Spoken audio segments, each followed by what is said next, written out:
The vast majority of projects in the crypto space fail, I would say over 99.5%. And in this video, I'm going to help you guys understand why this is the case in my opinion and what you need to be aware of. Now, there are a lot of opportunities in the crypto space, but please understand, guys, that this is a new and emerging space. Yes, Bitcoin came out in 2009 and smart contracts came out in 2015 with Ethereum, but it wasn't until the last couple years where we've really seen a lot of developments, and it's just constantly scaling up as there's more and more strong teams entering the space. So because of that, right now, it is very much so an attention-based economy. And the moment that the hype or the moment that the attention for a project dies, so does the project in a lot of situations. Because you have a lot of people all building the same things and people are constantly chasing the next thing. And then these old projects most of the time slowly die if they can't figure out how to stay relevant. There's also a lot of moving parts and competition in Web3. There's a lot of larger teams moving in that are raising hundreds of millions of dollars in these different VC rounds. And based on this high level of competition, as well as the market dynamics and all the tech constantly changing, you have a lot of projects that simply their products can no longer be competitive. Another thing is just ignorance. A lot of these teams might not have the experience in Web3 or even in the Web2 space, and they decided to launch a Web3 project. And a lot of times this lack of ignorance and this lack of regulation is allowing these bad actors to come in and kind of get away with half-ass shit. And then the last thing that I really need you guys to understand is that scams and rugs are very profitable. And that's why they are going to happen all the time. You have advanced teams that are very good at marketing and know what to say in order to get a lot of liquidity. And they're able to stay completely anonymous. And there are teams that are making millions of dollars a year simply starting projects, selling them, and then rugging those projects and doing it again. And they've gotten very good at that. So you have to be very careful in this space and realize this can happen to you at any time, and it will happen to you. Now, why are most of these projects failing? And most projects are failing because of what you actually need to succeed. So most projects fail because they don't have strong branding and IP. They fail because they are failing at not actually being good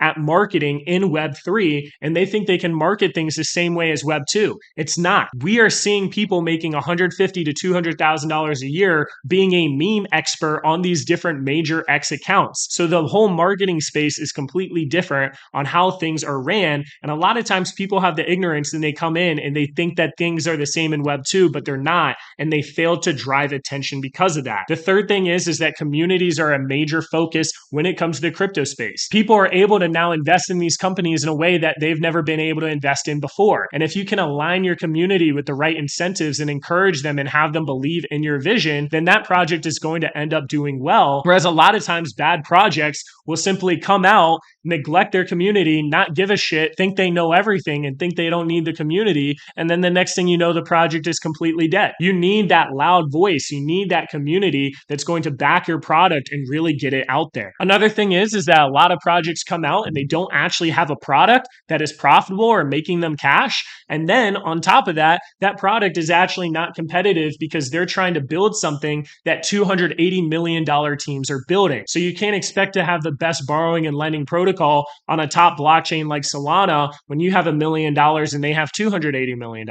It just doesn't work that way. And because there's so much saturation with the same ideas, of course, only a couple are going to survive. The next reason why a lot of projects fail is they fail to adapt. This is a space that is moving very rapidly and technology is constantly changing. And if founders and projects aren't staying up to date on all the new technology and all the new narratives and all the new things coming out, then they're simply going to be left behind. And sometimes their idea that might have made sense 6 months ago now no longer makes sense. And now they needed a pivot, but because they weren't having a pulse on the market, now they made a mistake. Another thing is that it's so much more profitable for you to be a flipper than a holder because of all these projects failing. And to pair that with number 6 here, all of these new projects and teams are constantly coming out. So a lot of times in this market, there's an incentivization to get into a project, sell that project for a quick profit, and then get into the next project. It's the same reason why some of these different dApps really stretch out their airdrops. It's like, hey, we have a borrowing and lending protocol. We're going to give you an airdrop user platform. Now all of a sudden the token releases and the airdrop went out.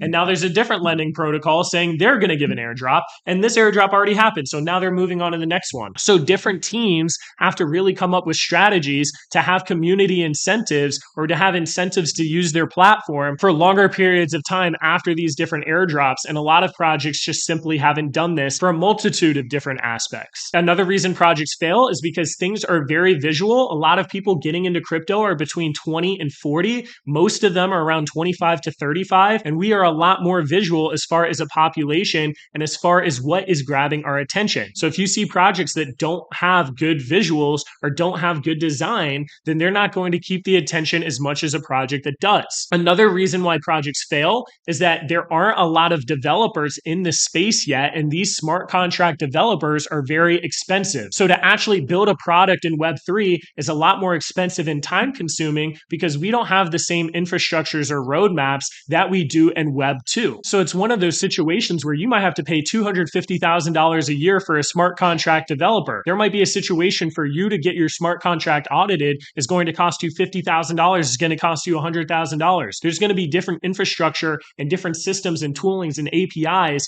that you're going to need to pay for that can be wildly more expensive. And I think a lot of individuals that are trying to start a project don't understand how much more expensive and competitive and time consuming this space is compared to other spaces. And then the last major thing that I wanted to bring up here is communication skills and abilities. You have a lot of good products out there, but because a lot of people are anonymous, because it's a global thing and not a lot of people have English as their first language, you see a lot of teams really lack in communication. Not only written communication, but also verbal communication. And if they can't verbalize their ideas or what they're trying to do, then they're not going to attract more new people to their project. So in conclusion, guys, projects need everything that Web2 companies have, but they're also competing in a much more oversaturated and rapidly changing environment, which is this Web3, and is now in this environment is mostly dominated by uninformed investors that mostly look at hype and attention as the main metric of value. So to stay relevant as a project, they have to have a competitive product for long periods of time, which is very difficult to achieve. And only the teams that have the strongest communities, products, and maintain relevancy are going to survive. And that's why I think the failure rate, guys, is over 99.5%, and why I personally am more inclined to short-term trade or do different swing trades rather than long-term investments. And if you want to think about it this way and why I put it this way, the reason projects fail is because they don't succeed in these things. So if you notice a project succeeds in these things, then they'll probably succeed in the long run.